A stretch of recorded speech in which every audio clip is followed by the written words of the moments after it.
السلام عليكم ورحمة الله وبركاته. إن الحمد لله نحمده ونستعينه ونستغفره ونعوذ بالله من شرور أنفسنا ومن سيئات أعمالنا. من يهده الله فلا مضل له ومن يضلل فلا هادي له. أشهد أن لا إله إلا الله وحده لا شريك له وأشهد أن محمدا عبده ورسوله وبعد. Kita sampai kesalahan Asy-Syibli di dalam menafsirkan dan memahami ayat fatafiqa masham bisuqi wal a'naq. Ketika Nabi Sulaiman mengusap punggung dan kaki kuda, Asy-Syibli mengatakan ini sia-sia, perbuatan yang sia-sia, tidak ada manfaatnya di akhirat. Padahal dia tahu ini perbuatan siapa? Nabi, seorang Nabi, jauh lebih mulia dari Abu Bakar dan Umar. Tidak ada manusia semulia Nabi. Nikmat terbesar yang Allah berikan kepada manusia adalah nikmat kenabian, kerasulan. Nikmat-nikmat yang lain di bawah itu, apalagi sekedar raja, pejabat, presiden, perdana menteri, kecil dibanding dengan nikmat seorang nabi, seorang rasul. Nah, bolehkah menisbatkan sebuah keburukan kepada seorang nabi? Tidak boleh. Tidak boleh. Kecuali sudah dinyatakan oleh Allah dan itu sudah berlalu, sebagaimana Nabi Yunus yang meninggalkan umatnya, misalnya Rasulullah yang mengucapkan besok tanpa kata insya Allah, misalnya yang bermuka masam kepada seorang buta, Ibnu Umi Maktum misalnya, kan udah jelas itu ya. Allah sendiri yang menjelaskan kesalahan itu. Adapun ini tidak ada keterangan bahwa apa yang dilakukan oleh Nabi Sulaiman ini salah. Ya.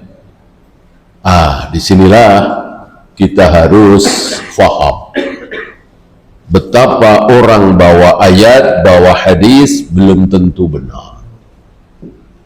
Ayatnya tidak salah, pemahamannya yang salah. Hadisnya sahih, cara memahaminya yang tidak sahih. Ya. Ambil contoh misalnya pelajaran dari Sufyan bin Uyainah. Ketika Sufyan bin Uyainah mengatakan setiap kali orang berbuat bid'ah, setiap kali negeri yang melakukan bid'ah, maka setiap kali itu pula negeri itu akan dihinakan oleh Allah. Berbeda dengan negeri yang sunnah. Ya, antum bisa bandingkan antara negeri sunnah Saudi misalnya dengan negeri bid'ah. Ya banyak, termasuk negeri kita kan. bisa bandingkan. Jauh sebelum itu, jauh sebelum dikenalnya Indonesia, Saudi belum ada waktu itu, di zaman Sufyan bin Uyainah, beliau mengatakan seperti itu. Setiap kali satu negeri muslim penuh dengan bid'ah, maka negeri itu akan dihinakan. Miskin, terjajah, porak-poranda, dan seterusnya. Berbagai macam bencana, bentar-bentar banjir, bentar-bentar tanah longsor, bentar-bentar gempa bumi. Nah, ada orang yang menanyakan dalil. Aina dalil? Dijawab oleh beliau dengan suratul A'raf ayat 152, saya bacakan. Innal ladzina ittakhadul ijla, orang-orang yang berbuat bid'ah dengan menyembah anak sapi, sayanaluhum ghadabun min rabbihim, mereka akan mendapatkan murka dari Allah, wa zillatun fil hayatid dunya, dan mereka akan hina di muka bumi ini. Miskin, terjajah, porak-poranda, banjir, gempa bumi, dan seterusnya, hina. Nah, orang yang bertanya dalil tadi membantah, itu khusus orang yang menyembah anak sapi. Bid'ah anak sapi bukan secara umum. Beliau mengatakan, lanjutkan ayat itu. Apa lanjutan dari ayat itu? Wa kadzalika najzil muftari, demikianlah kami balas orang-orang yang mengada-ada dalam agama ini. Bid'ah kan mengada-ada. Gak ada tahlilan diadakan, gak ada muludan diadakan, gak ada kunut subuh diadakan, gak ada shadaqallahul azim selesai baca Al-Quran diadakan, gak ada sholat nisfu Sa'ban, gak ada mencium hajar aswad dengan mengeluarkan bunyi kecupan, gak ada melewati mikot belum memakai pakaian ihram. Semuanya diadakan, gak diadakan. Termasuk umrah berkali-kali saat 5 hari atau 7 hari di Mekah. Ini nggak ada. Rasul dan para sahabat tidak ada melakukan itu. Terus diada-adakan. Wa kadzalika najzil muftarin, demikianlah kami balasi orang-orang yang mengada-ada dalam agama ini. Mengada-ada itu bukan berzina, minum khamr, berjudi, mencuri, bukan. Itu dosa maksiat yang sudah ada dari dulunya. Mengada-ada yang dimaksud adalah beribadah, sholat, saum, tawaf, sa'i, tetapi tidak mencontoh Rasul dan para sahabat. Itu yang dimaksud mengada-ada. Nah, di sini mirip. Asy-Syibli membawakan ayat, dari ayat itu Asy-Syibli sesat, keliru dalam memahami ayat tersebut. Oleh karena itu antum jangan mengecilkan pemahaman, cuman beda pemahaman doang. Ya, orang ayatnya sama, hadisnya sama, cuman beda pemahaman doang. Ya, Khawarij pakai apa?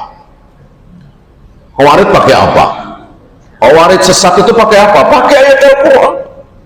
Teriak-teriak, inil hukmu illa lillah, inil hukmu illa lillah, wa man lam yakum bima anzalallah fa ulaika humul kafirun. Ini ayat, mana ada ayat dhaif? Apa yang salah dari Khawarij? Pemahaman. memahami dari ayat tersebut bahwa siapapun yang tidak berhukum dengan hukum Allah, apapun yang terjadi, apapun alasannya, kafir. Karena Ali tidak berhukum dengan hukum Allah, Muawiyah juga tidak berhukum dengan hukum Allah, Amr bin As juga tidak berhukum dengan hukum Allah, malah berhukum dengan seorang manusia, yaitu Abu Musa al-Asy'ari dan Amr bin As.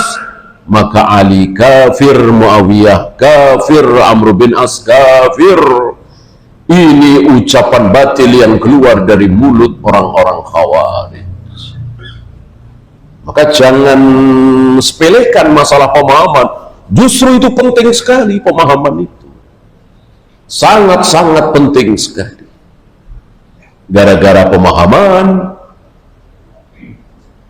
yang salah, maka ayat Al-Quran mengantarkan dia ke neraka. Maka dari awal Allah katakan, yahdi bihi may yasha wa yudillu bihi may yasha. Dengan Al-Quran itu Allah memberikan hidayah. Dengan Al-Quran itu juga Allah menyesatkan. Jadi jangan mentang-mentang pakai ayat, mentang-mentang pakai hadis, pasti benar. Saya bacakan apa yang menjadi pemahaman dari para al-mufassiri. Wal mufassiruna qad ikhtalafu fi ma'na al-ayah. Walaupun para ahli tafsir itu masih berselisih tentang makna ayat ini, fa minhum man qala, di antara mereka ada yang mengatakan, menafsirkan masaha ala a'naqihim wasukiha, bahwa Nabi Sulaiman mengusap punggung kuda itu, mengusap kaki kuda itu dengan mengatakan apa? Anti fi sabilillah, engkau akan aku kirim dalam rangka berjihad di jalan Allah. Hak apa batil? Tentu hak. Sia-sia? Ya tidak. Jihad fi sabilillah.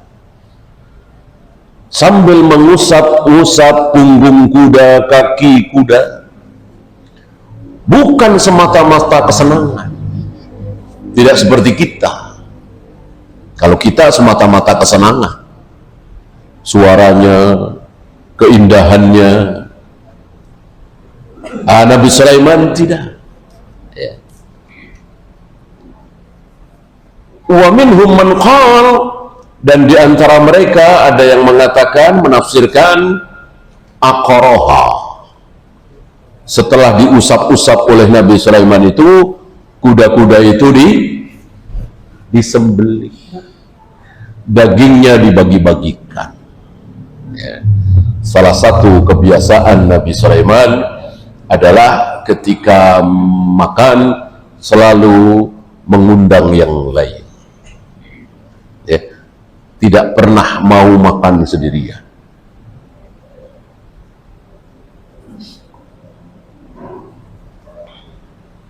Wa dzabhul khayli wa aqlu lahmiha jaizun, dan menyembelih kuda itu walaupun bukan merupakan kelaziman, ya, beda dengan menyembelih sapi, menyembelih unta, menyembelih kambing.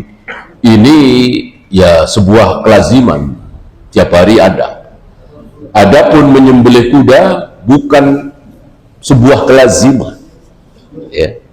Kenapa? Ya sayanglah. Kuda itu kan luar biasa buat kendaraan, masa disembelih? Bukan berarti daging kuda itu haram, kan? Tidak ada satupun dalil yang mengharamkan daging kuda. Antum jangan bilang mana dalil yang menghalalkan daging kuda. Ya, kebalik. Jadi halal tidak butuh dalil. Yang butuh dalil haram. Kalau halal, makanan halal butuh dalil, betapa beratnya. Ya. Mana dalil singkong itu halal? Mana dalil sayur asem itu halal? Ya. Mana dalil combro, misro itu halal? Kan di zaman Nabi nggak ada. Betapa repotnya. Untuk menghalalkan tidak perlu dalil. Yang perlu dalil adalah mengharamkan. Karena hukum asal seluruh makanan, minuman di muka bumi ini, urusan dunia, hukum asalnya adalah halal. Jadi ini halal, itu halal, semua halal semualah. Kecuali yang diharamkan oleh Nabi Sallallahu Alaihi Wasallam, dan itu sedikit. Ya.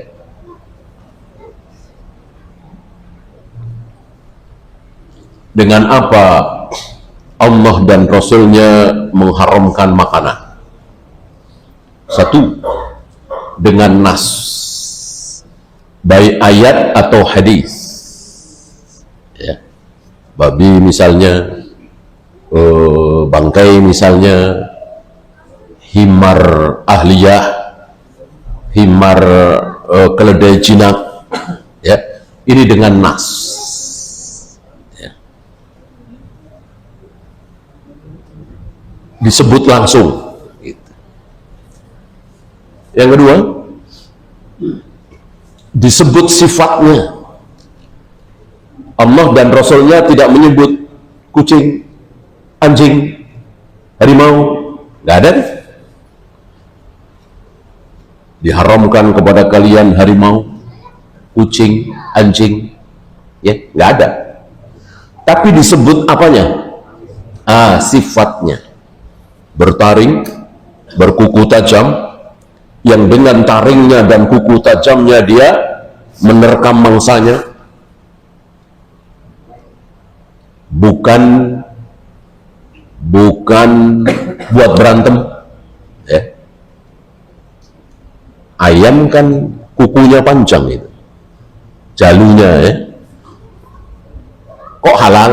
Ya kan bukan untuk menerkam mangsanya, cuman buat berantem. Ya. Dia makan tidak dengan berburu memakai jalunya itu, culanya itu, ya. Tapi buat mempertahankan diri. Ya. Yang ketiga, kita dilarang membunuh hewan itu. Ketika kita dilarang membunuh hewan itu, otomatis hewan tersebut haram. Orang membunuhnya saja haram. Ya. Apa misalnya? Semut, burung surat, kodok. Ini kan hewan-hewan yang kita dilarang bunuh. Otomatis kita tidak boleh memakannya. Satu lagi, kita disuruh bunuh. Kalau tadi dilarang bunuh, ini disuruh bunuh. Tikus misalnya, ular misalnya, kalajengking misalnya, cicak misalnya, ini hewan-hewan yang kita disuruh membunuhnya. Haramkah? Iya. Ya. Disuruh membunuh, bukan disuruh menyembelih, ya. Disuruh membunuh, bukan menyembelih. Kalau halal dimakan, ya menyembelih, bukan bunuh, ya.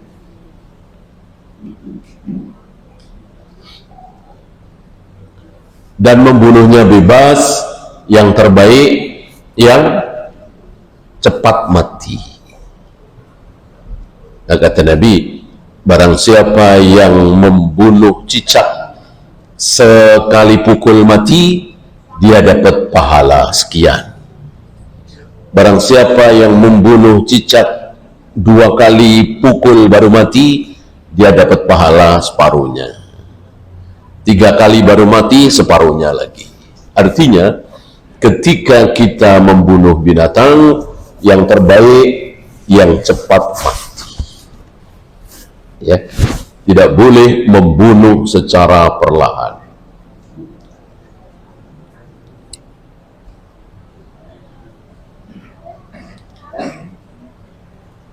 Fa amma ifsadu thawbin sahihin. Nah, ini dia. Ini beliau menyindir para torekot-torekot sufiyah ini. Fa amma ifsadu thawbin sahihin, adapun merusak pakaian yang bagus, disobek, dirusak. Nah, ini kebiasaan mereka, sudah kita bahas.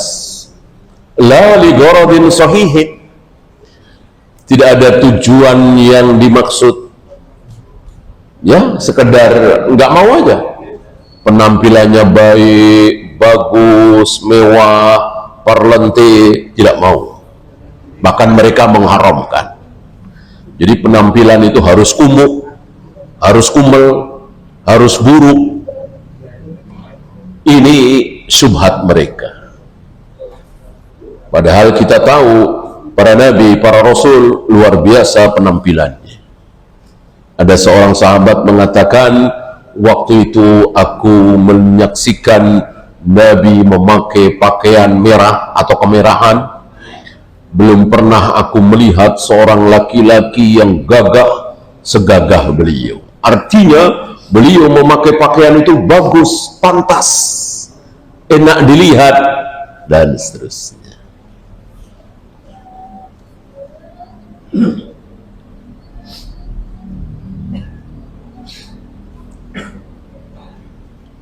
Wa minal jaizi ay yakuna fi syari'ati Sulaiman jawazu ma fa'ala. Nah, kembali kepada Nabi Sulaiman, apa yang dilakukan oleh Nabi Sulaiman, seandainya tafsiran-tafsiran itu keliru, itu syariat Nabi Sulaiman. Antum harus tahu, masing-masing nabi akidahnya sama, tauhidnya sama, khobar yang dibawa pasti sama. Dari 124.000 nabi, ketika mengkhabarkan tentang surga, mengkhabarkan tentang neraka, tentang azab kubur, tentang hari kiamat, pasti sama, nggak mungkin berbeda.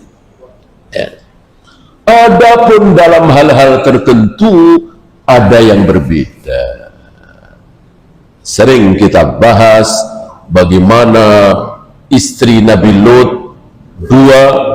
dua-duanya kakak beradik. Boleh kita? Nggak boleh mengumpulkan antara kakak dengan adik, dua-duanya kita nikahi bersamaan, haram. Bahkan mengumpulkan antara keponakan dengan bibi, ini pun tidak boleh. Kita menikah dengan seorang wanita, habis itu kita menikah lagi dengan bibinya atau dengan keponakannya, tidak boleh.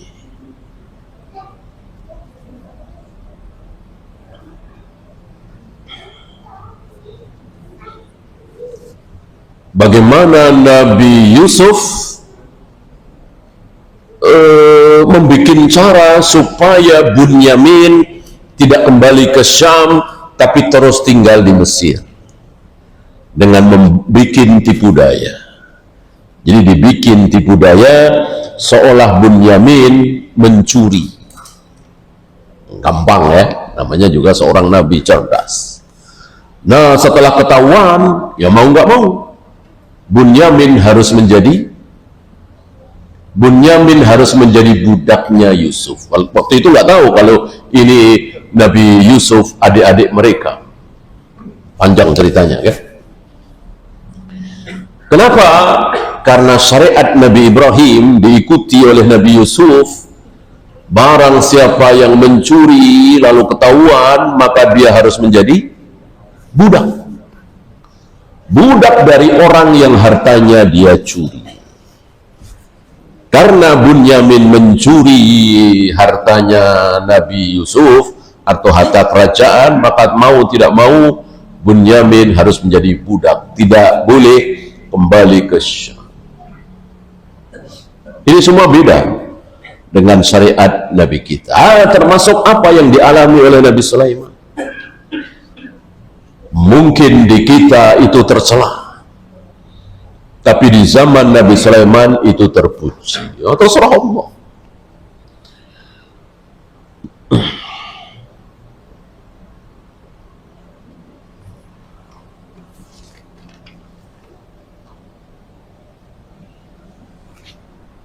Kemudian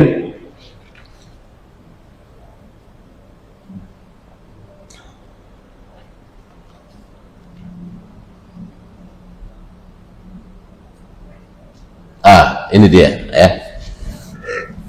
Contoh-contoh dari kebodohan, kekonyolan orang-orang tarekat Sufi. Di samping mereka tidak pakai dalil, mereka juga tidak menggunakan akalnya. Contoh yang jelas adalah Rafidhah.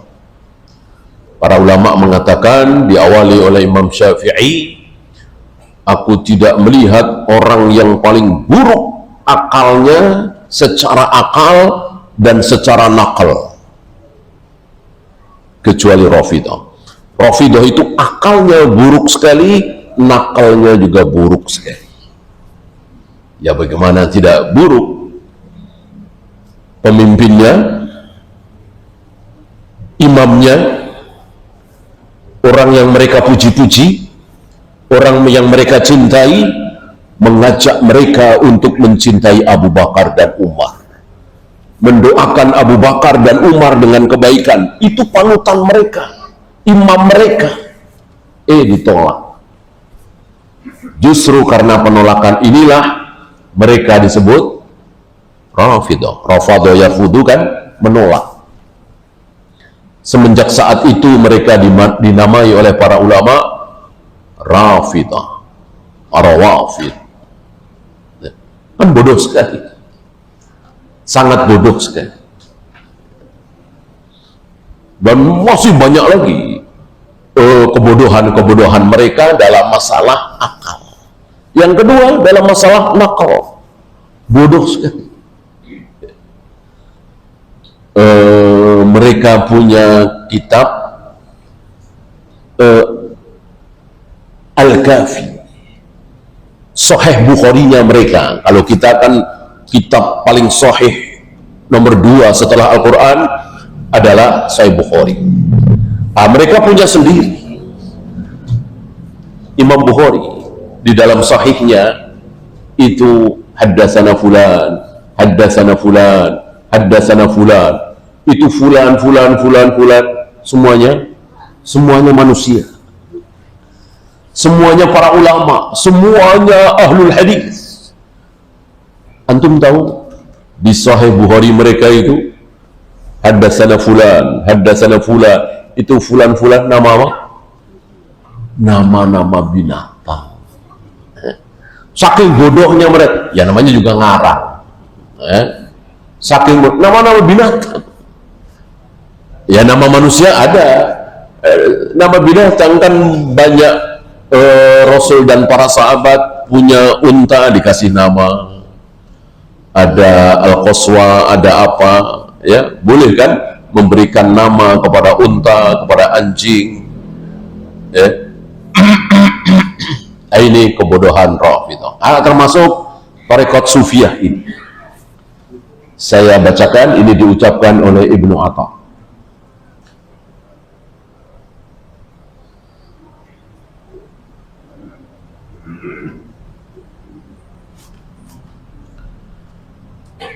Kuntu ma'ahu fi hadzal yaum. Beliau menceritakan seseorang yang bernama Abu Sa'id Al-Kazuli. Kuntu ma'ahu fi hadzal yaum. Aku menemani dia di hari ini, di satu hari. Wa kana ar-rida'u alladhi qatta'ahu. Waktu itu beliau memakai rida pakaian atas, ya. itu dirusak, disobek, dibikin sobek. Yuqawwamu binahwi 30 dinar, padahal harga dari pakaian itu 30 dinar. Dinar uang apa antum tahu? Emas. 30 lagi. Ya. Berapa juta, berapa belas, berapa puluh juta kalau sekarang. Ini bodoh. Menyia-nyiakan harta.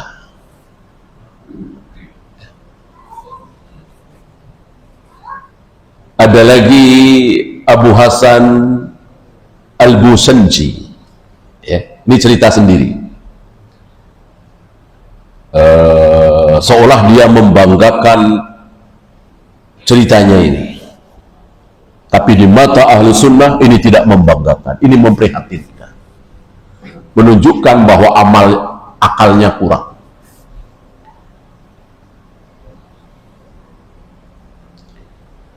Kanat li qobajatun, dulu aku pernah punya qobajah, ini nama satu burung, ya.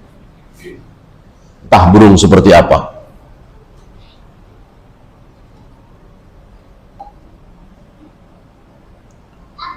Tulibat bimi'ati dirhamin, yang aku harus membayar 100 dirham. Ini bukan angka kecil nih, 100 dirham.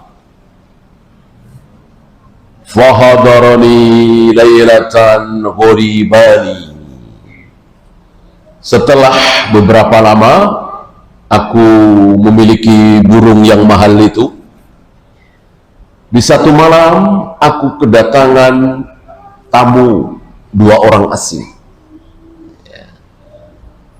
2 orang asing, sepertinya ya bukan saudara, ya, karena asing. Fakultu lil walidati, aku bertanya kepada walidah, ini bisa ibu, bisa istri. Indaki syai'un lidaifi, apakah engkau punya sesuatu makanan untuk disuguhkan kepada tamuku ini? Dijawab, lah, nggak ada. Illal khubzu, kecuali sedikit roti.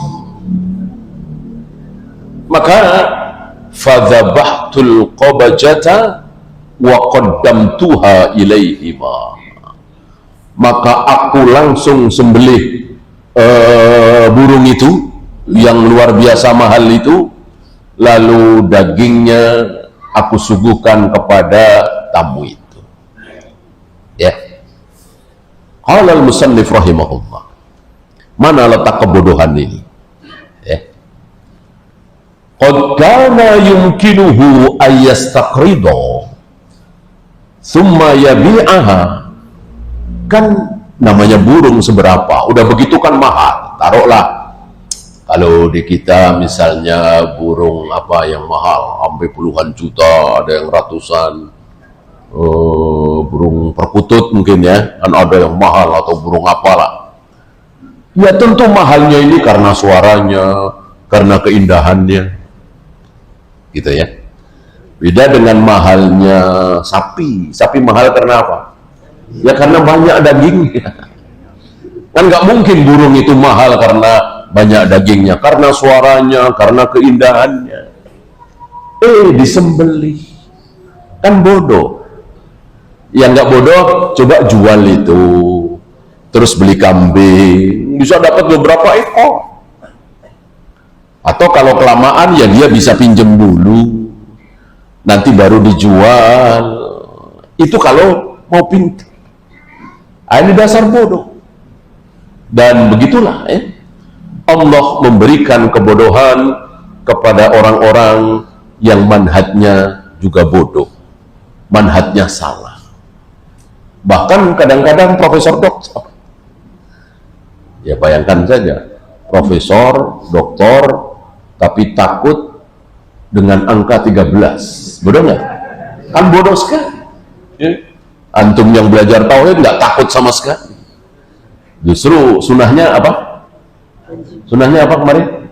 Iya, kita minta beli ruko, beli apa, ya minta yang nomor 13 kan sunnah begitu ya kan? Nah, sunnah dalilnya apa?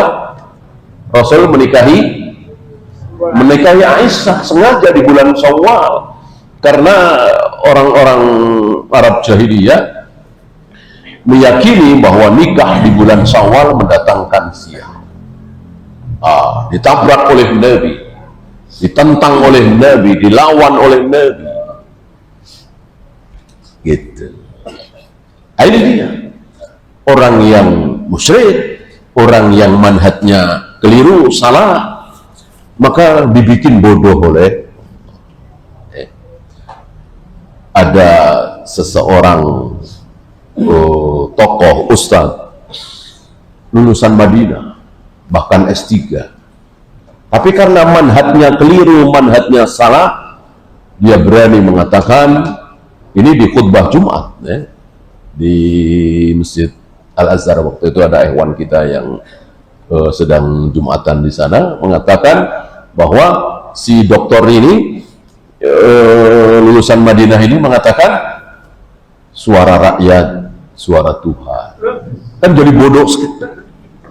S3 dia, tapi karena manhajnya keliru, manhajnya salah, maka menjadi bodoh. So iya sih Allah ikut-ikutan mayoritas. Jadi suara Allah itu ikut suara rakyat. Suara rakyat, suara Tuhan. Inna lillahi. Inilah orang yang manhajnya keliru, manhajnya salah, ilmunya hilang. Beda dengan yang manhajnya lurus. Jauh dari profesor, jauh dari doktor, mungkin cuman lulusan SMP, tapi lurus. Allah akan bimbing untuk hal-hal masalah agama tentunya.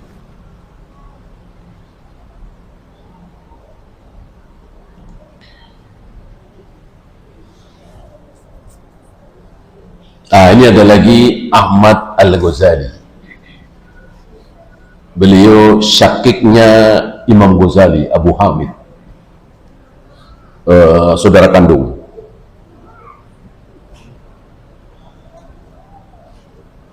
Waqad kana Ahmad Al-Ghazali di Baghdad, waktu itu di Baghdad. Fa kharaja ila al-Muhawwal. Dari Baghdad dia berjalan ke satu daerah bernama Muhawwal. Fa waqafa ala na'uratin ta'illu. Ketika dia berjalan, dia mendengar suara tangisan, suara rintihan. Dia nggak nanya, nggak itu, dia langsung farama toyla sanahu alaiha. Dia melemparkan baju yang dia pakai, ya baju jubah yang bagus, yang mahal, ke arah suara itu. Fadarat fataqatta'a at-taylasa. Karena menyangkut sesuatu lalu sobek. Ini kan bodoh, mubazir. Ya, silakan nonton dulu. Sallallahu ala Muhammadin sallallahu alaihi wasallam. Wa akhiru da'wana alhamdulillahi rabbil alamin.